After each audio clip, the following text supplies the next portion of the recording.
नमस्कार दोस्तों, मैं मुकेश कुमार जांगीड़, वरिष्ठ अध्यापक गणित। स्वागत करता हूं आपके अपने यूट्यूब चैनल जीवा स्टडी पर। तो इस वीडियो में हम बात करेंगे जो जूनियर अकाउंटेंट भर्ती है, ठीक है, उसका जो सेप स्कोर है वो क्या रह सकता है। क्योंकि अभी एग्जाम है, आपके 5-4 दिन बचे हैं, तो सेप स्कोर आपके मन में आ रहा होगा कि कितनी कट ऑफ रहेगी। तो देखो, इस वीडियो को ध्यान से सुनना आप, और अगर मेरी बात सही लगे तो आप चैनल को सब्सक्राइब जरूर कर दें, ठीक है। और पशु परिचर भर्ती से रिलेटेड अगर वीडियो देखने हैं तो डिस्क्रिप्शन में लिंक दिया गया है, वहां पर जाकर आप देख सकते हो। तो देखो, सेप स्कोर की बात करें तो इसका मेरे हिसाब से पहले मैं आपको बता देता हूँ, उसके बाद में जो है एक बात बताऊंगा जो आपको सावधानी रखनी है उसके बारे में। तो देखो, मेरे हिसाब से जो है इसकी कट ऑफ 50 से 55% रहने वाली है, ठीक है। 50 से 55% इसकी कट ऑफ रहने की उम्मीद है मेरे हिसाब से। मैंने ये हिसाब इस हिसाब से लगाया है कि जो पिछले एग्जाम हुए हैं आरएसएसबी के, उनको देखें, प्लस जो है आपका सिलेबस इतना बड़ा है और 2 पेपर है, तो हो सकता है आपकी 50 से 55% ही कट ऑफ रहे। अब देखो, आप थोड़ा सा ध्यान रखना। आप देखो क्या करते हो कि आपके मन में बैठा लेते हो कि 60 से 65% कट ऑफ रहेगी, ठीक है। कई तो ऐसे हैं जो ऐसे बैठा लेते हैं कि 65 से 70% आपकी कट ऑफ रहेगी। तो उसमें क्या होता है, देखो उसमें क्या गलती हो जाती है। माना कि आप पेपर जैसे ऑन करोगे, ओपन करोगे, ओपन करने के बाद में आपके सामने आएगा, या तो पेपर एकदम इजी भी आ सकता है, हो सकता है मीडियम आए, हो सकता है एकदम मॉडरेट आए। तो अब देखो, अलग अलग हिसाब से अलग अलग है। आप घर से 65 या 70% या 60% का टारगेट बनाकर बिल्कुल ना चले। अपने दिमाग में एक टारगेट लेके ना चले कि मेरे को 60-65% तो बनाने हैं। आपको टारगेट कब बनाना है, जब आप पेपर खोलने के 5 मिनट बाद में जब आपको पता चल जाए कि पेपर का लेवल क्या है, उसके बाद में टारगेट बनाए। क्या पता 50% से ही काम चल जाए, क्या पता सीटें ही खाली चल जाए, 40% से ही काम चल जाए, क्या पता आपका 55% से काम चल जाए, और हो सकता है पेपर थोड़ा इजी आ जाए तो 60% भी आवश्यक हो जाए। तो आपको क्या बनाना, टारगेट बनाना है जब पेपर ओपन होने के 5 मिनट हो जाए आपके पास, और जब आप पूरे पेपर को एक बार देख लो, एक बार नजरों में आ जाए आपके पेपर, तब आप टारगेट बनाओ। कई बार क्या होता है, 55% में ही काम बन जाता है, कई बार 50% में, और कई बार सीटें खाली रहने की नौबत आ जाती है। क्योंकि जो 40% का रूल है ना, उसकी वजह से बहुत सारे एग्जाम है जिनकी सीटें खाली गई है। तो आप क्या कर सकते हो, देखो, मानो कि आप 60-65% का टारगेट बना के चलते हो घर से, उसके क्या नुकसान हो सकते हैं आपको वो देखो। पेपर का लेवल ऐसा आ गया कि 55% में काम बन जाता, ठीक है, 55% में आपका काम बन जाता।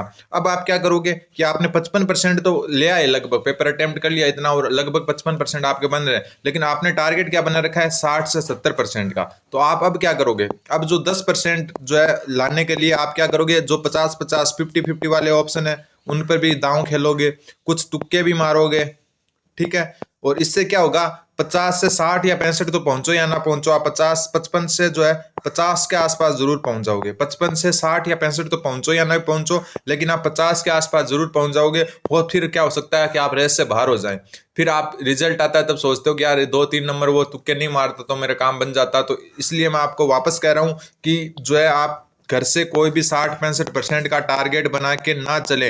आप पेपर ओपन होने के 5 मिनट बाद जो आपका पेपर का लेवल है उसके हिसाब से अपना टारगेट सेट करें। क्योंकि मेरे हिसाब से मैं बता रहा हूँ, 50 से 55% तक, यानी कि 5 वाली लाइन में रह सकती है, ±2 मान लो आप, हो सकता है कि 57 तक चली जाए, इतनी ही कट ऑफ जाएगी, ठीक है। मेरे हिसाब से बता रहा हूँ, पेपर के हिसाब से, जो पेपर के लेवल आ रहे हैं आरएसएसबी के, और जो आपका सिलेबस है, इतना बड़ा सिलेबस है, और जो तैयारी करने वाले स्टूडेंट है उनमें साइंस के भी स्टूडेंट है, मैथ के भी स्टूडेंट है, आर्ट्स के भी स्टूडेंट है, कॉमर्स के भी स्टूडेंट है। तो सबका अलग अलग है, ठीक है। कई को कॉमर्स नहीं आती, किसी को साइंस नहीं आती, किसी को जीके नहीं आता, किसी को मैथ नहीं आती।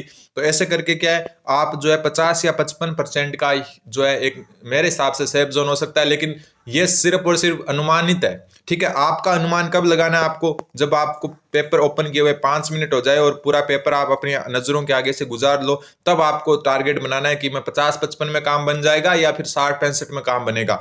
घर से आप 60-65-70 का टारगेट बना के चलोगे तो मैंने जैसा कि आपको बताया कि आप एक्स्ट्रा 10% लाने के चक्कर में और नीचे चले जाओगे।